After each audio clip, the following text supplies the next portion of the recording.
Okay, so once you get to the stitch where you're going to work the bobble at, you flip your yarn around to the front of your work like this, and then you take your crochet hook and you're going to wrap it around twice, yarn over twice.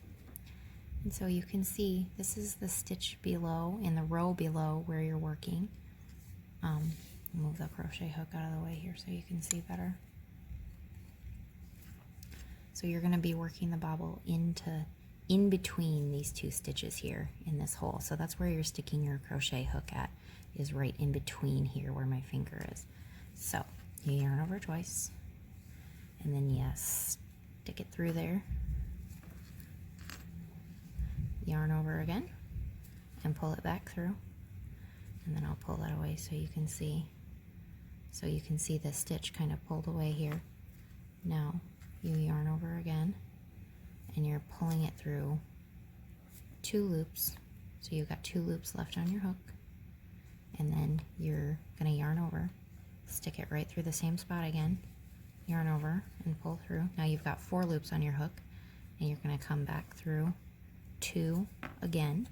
So now you've got 3 loops on your hook, and you're going to yarn over one more time, stick it back through the same spot one more time, yarn over, pull through, and then you're going to pull through two loops again, just like you were doing before.